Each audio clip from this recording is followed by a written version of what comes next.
सही बात है, गुरु का तो गला अच्छा होना चाहिए और गृहस्थों का गल्ला अच्छा होना चाहिए, है ना। अब गृहस्थियों के लिए तो जरूरी है, एक बार गला कमजोर होगा तो चल जाएगा, लेकिन गल्ला, अब उसको तो धर्म ध्यान में भी खर्च करने के लिए लगता ही है फिर। लेकिन गुरु का गला बहुत जरूरी है, तात्पर्य है कि वे हमें उद्बोधन करते रहें। फिर गुरु की नाक हमारी साख, मतलब हमारे गुरुदेव की इज्जत लाज हमें कैसे रखना। हम लोगों को कहें भी हम तपस्वी सम्राट के शिष्य हैं और वहीं आलू के समोसे खाते जाएं, हैं? उन्हीं लोगों के बीच में आपने कहा है कि मैं तो 10 साल सेवा किया हूं, 15 साल से तो मैं रोज हर चतुर्मास में दर्शन को जाता था, ठीक, और हाथों हाथ रात को भोजन करने लगे, वहीं पर बाजार का पैकेट खोला खाने लगे। क्या हुआ? गुरु की नाक उनकी जगह ठीक है, लेकिन तुम्हारे द्वारा इतने बड़े गुरु का स्मरण करके भी और तुमने उथला काम किया, इसलिए गुरु की जैसे तुमने तौहीनी कराई। गुरु अपने आप में सावधान है, वे अपने महाव्रतों से नीचे उतरने वाले नहीं हैं, वे अपनी साधना से नीचे आने वाले नहीं हैं, परम तपस्वी हैं, साधक हैं, उनसे कोई किसी का अपमान होने वाला नहीं है। लेकिन तुम्हारे द्वारा तुम कहो भी कि हमारे गुरु हैं और फिर कमजोरी दिखाओ, हैं? हमारे गुरु कौन है? आचार्य सन्मति सागर, और अष्टमी के दिन उपवास करने की बजाय भोजन को पहुंच गए। श्रावक कहेगा कैसे सन्मति सागर के? अरे अष्टानिका की अष्टमी का तो उपवास करते नहीं है, चतुर्मास की चतुर्दशी का तो उपवास किया नहीं गया, और कहते हैं तपस्वी सम्राट के शिष्य हैं, भक्त हैं। बहुत बड़ा तुमने दोष नहीं लगाया, लेकिन थोड़ा सा। तो गुरु की नाक हमारी साख, गुरु की आत्मा हमारे दुखों का खात्मा। गुरु की आत्मा परम पवित्र आत्मा, अगर दिल से आत्मा से आशीष हमें मिले, आत्मबोध हमें प्राप्त हो, तो हमारे दुखों का भी खात्मा हो जाए। सज्जनों, दुखों को मिटाना है तो परम गुरु की चरण शरण में आना बहुत जरूरी है। वितरागी प्रभु महावीर स्वामी मोक्ष पधारे, 42 साल में अरहंत हुए, 30 साल तक उपदेश दिया, बाद में सिद्ध हो गए। कहाँ से सिद्ध हुए महावीर स्वामी? महावीर स्वामी का जन्म कहाँ हुआ था? कुंडलपुर में, ठीक। दीक्षा कहाँ हुई? कुंडलपुर के पास ज्ञात्री वन में। फिर केवल ज्ञान कहाँ प्राप्त हुआ? ऋजुकूला नदी के तट पर जम्भिका ग्राम के पास, ठीक। पहला समोषण कहाँ लगा? हाँ, सौर सैनी शास्त्रों के अनुसार, प्राकृत भाषा के शास्त्रों के अनुसार राजगृही के विपुलाचल पर्वत पर पहली धर्म सभा हुई, ठीक।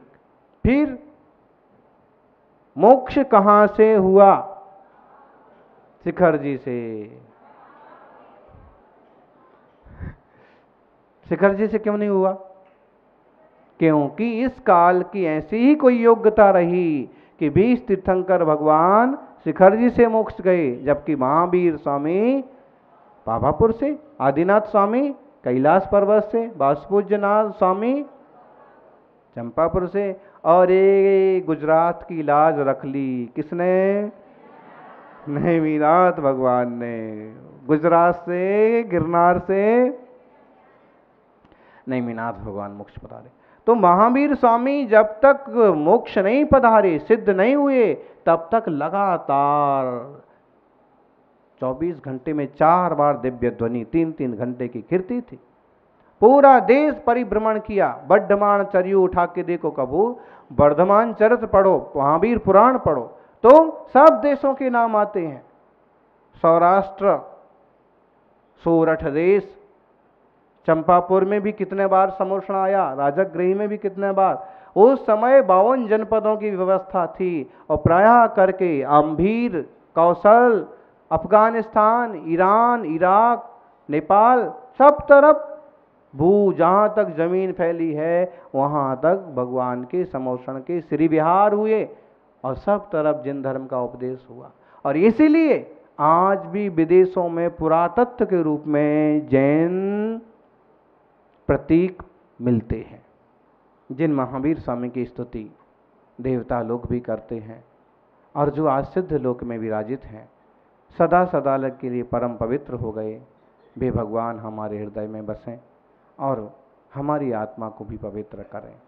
आत्मार्थियों, उन्हीं की शिष्य परंपरा में अंकली में जन्मे आदिसागर जी आचार्य महाराज और फिर वहीं थोड़ी दूरी पर भोज में जन्मे आचार्य शांति सागर जी महाराज और फिर इधर उत्तर भारत में जन्मे आचार्य महावीर कीर्ति जी महाराज, विमल सागर जी महाराज और तपस्वी सम्राट तो जग विख्यात हैं। ऐसी और बीच में और अनेक अनेक आचार्य हुए, पूरी गुरु परंपरा है। तो यह वीतरागी मुनियों का मार्ग पंचम काल के अंत तक निरंतर चलता रहेगा, चलने ही वाला है। हम भी इस शासन का अनुशासन करें। जय बोलिए 24 तीर्थंकर भगवान की जय। नमो जिनाणम, ओम नमो जिनाणम, ओम नमो जिनाणम। ईश सुरासुर मनुसिंद वंदिदम दोदघादिकं ममलम पड़मामि बद्धमाणं तिथं धम्मस्य कत्तारम्। आदिसायर सूरिम सूरिम महावीर कीर्तिमुनि पवरम सम्मदिसायर विमलम मुक्तिपहम नायकम वंदे। जयकारा। आदिम तीर्थेश्वर आदि विधाता आदिनाथ भगवान की, वर्तमान जिन शासन नायक वर्धमान महावीर भगवान की, आचार्य श्री आदिसागर जी महाराज की, आचार्य श्री महावीर कीर्ति जी महाराज की, तपस्वी सम्राट गुरुदेव आचार्य श्री सन्मति सागर जी महाराज की, आचार्य श्री सुनील सागर जी महाराज की, समस्त संघ की। एक सम्राट अपने मंत्री से नाराज हो गया। मंत्री से नाराज नहीं होना चाहिए, सम्राट की बुद्धिमानी यही है। कारण सम्राट तो गद्दी पर बैठते हैं, काम मंत्री करते हैं। और अगर मंत्री राजा से नाराज हो जाए कि राजा मंत्री से नाराज हो जाए, दोनों में नुकसान तो राजा का ही होना है।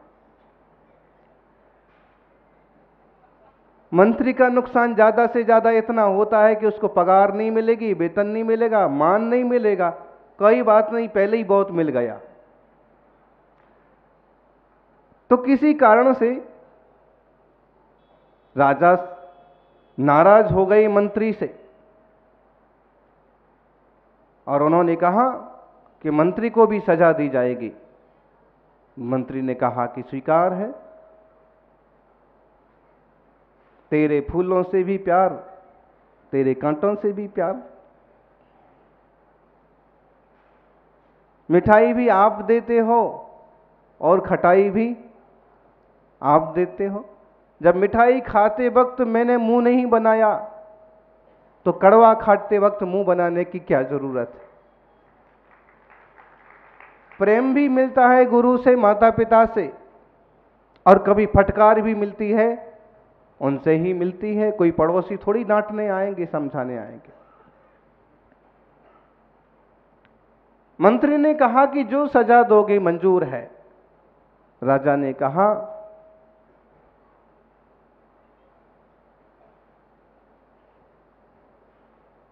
7 मंजिल जितनी ऊंची मीनार, मीनार के सबसे ऊपर वाले कोने में कैद कर दिया जाएगा। मंत्री बुद्धिमान थे, स्वीकार कर लिया, स्वीकार है।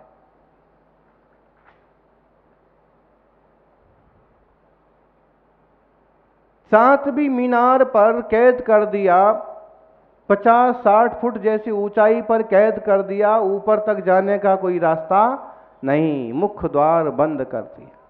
सम्राट ने कहा कि आप बहुत बुद्धिमान हैं, अब जरा बुद्धिमानी दिखाइएगा, और अगर अपनी बुद्धिमानी से नीचे आ गए तो आगे की सजा भी माफ कर दी जाएगी। और पूरा गेट लगा दिया, दरवाजा टोटल बंद कर दिए गए। मुख्य दरवाजे पर पहरा भी बिठा दिया कि कम से कम यहां तो ना निकल पाए। पत्नी रोती रोती आई मंत्री जी से, कहा कि स्वामी आप तो कैद हो जाएंगे, घर कैसे चलेगा, भला कैसे होगा, परिवार कैसे चलेगा। मंत्री ने कुछ नहीं कहा। गले में रेशम का दुपट्टा पड़ा था, टुकड़ा पड़ा था, उसके एक धागे को निकाल करके बस यूं छोड़ दिया। सबके गले में देखो कैसे दुपट्टा लहलहा रहा है, एकदम ऐसे लग रहा है कि जैसे ये तो बिल्कुल भाजपा का बड़ा सारा कार्यकर्ता सम्मेलन हो। आचार्य आदि सागर अंकलिकर अंतर्राष्ट्रीय जागृति मंच, सही है, पड़ा रहने दीजिए। सिर पर पगड़ी हो और गले में दुपट्टा हो तो फिर रौब कुछ और ही बनता है।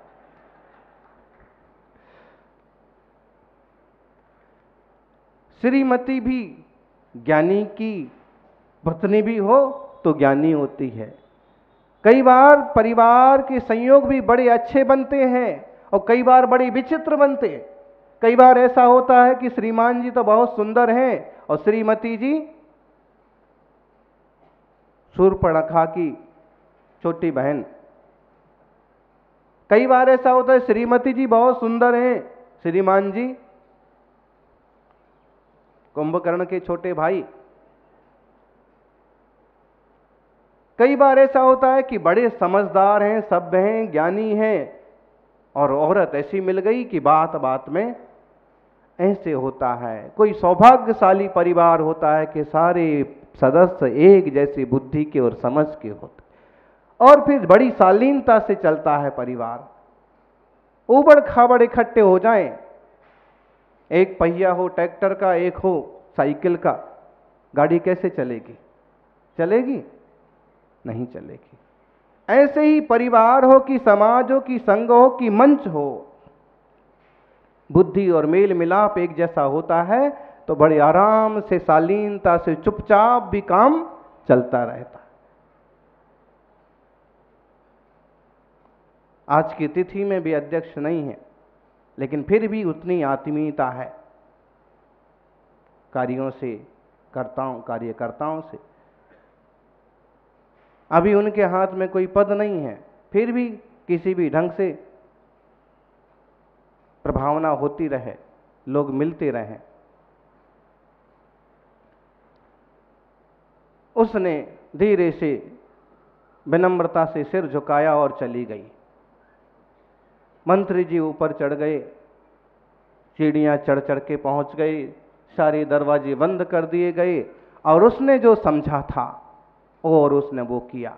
जैसे ही भोर हुई, कहीं से भी एक भौरा पकड़ा गया, और जैसे कि बुद्धिमान तो थे ही, मंत्री जी के पास लगाने के नाम पर सुगंध की छोटी सी डिब्बी थी। भौरे को पकड़ा गया, और जो समझा श्रीमती जी ने कि क्या करना है, रेशम का दुपट्टे का धागा फेंका का मतलब, भौरे की टांग में उसने छोटा सा रेशम का धागा बांधा, छोटा सा रेशम का धागा बांधा। उसके बाद भौरे को मीनार के पास लेके जाके छोड़ दिया। ऊपर मंत्री जी के पास थी सुगंध, और भौरे को सुगंध आई तो सूंघ सूंघ करके वो और उड़ता उड़ता ऊपर तक पहुंच गया।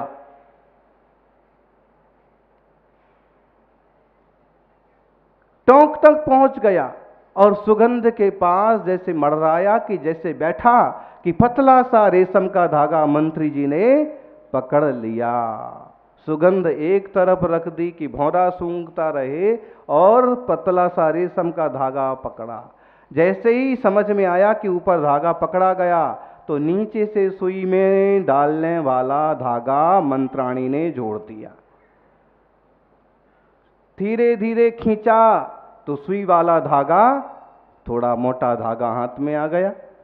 फिर उसने देखा कि ये धागा भी ऊपर पहुंच गया तो उसने लिया और उससे भी मोटा गद्दे सीने वाला धागा बांध दिया, बोरे सीने वाला। वो भी खींचा, वो भी ऊपर पहुंच गया। और उसने जैसा देखा कि मोटी सुतली भी ऊपर पहुंच गई तो पीछे से थोड़ा और रस्सी जोड़ दी और बाद में तो इतना मोटा रस्सा जोड़ दिया और ऊपर तक रस्सा भी पहुंच गया। मंत्री जी ने खूंटियों से रस्सा अच्छी तरह से ऊपर कस दिया और रस्से के सहारे 2 मिनट में नीचे आ गई। सम्राट ने कहा था कि तुम्हारी सजा माफ कर दी जाएगी और सम्राट ने माफ किया। बुद्धिमानी हो, और बुद्धिमानी हो तो हर एक कार्यक्रम आराम से सानंद संपन्न किया जाता। मंच के लिए देखो, पहले रेशम की धागा जैसा पतला था मंच, मतलब 4-6 श्रावक थे, और उसके बाद सुतली हो गई, उसके पास रस्सी हो गई और अब तो ये पूरा रस्सा हो गया। 1000 से भी ज्यादा लोग। कोई भी काम करो शुरू में छोटा होता है, पतला होता है, कम दिखता है, लेकिन धीरे धीरे विस्तार होता जाता है और वह ही सागर का, समुद्र का रूप धारण कर लेता है। गंगा जहां से निकलती है वहां कोई 500 मीटर चौड़ी नहीं है, वहां कोई 1000 मीटर चौड़ी नहीं है, वहां मुश्किल से फुट भर चौड़ी है, आगे बढ़ेगी 2 फुट चौड़ी है, 5 फुट चौड़ी है और बढ़ती जाती है। तो देखो जब बंगाल की खाड़ी में गिरती है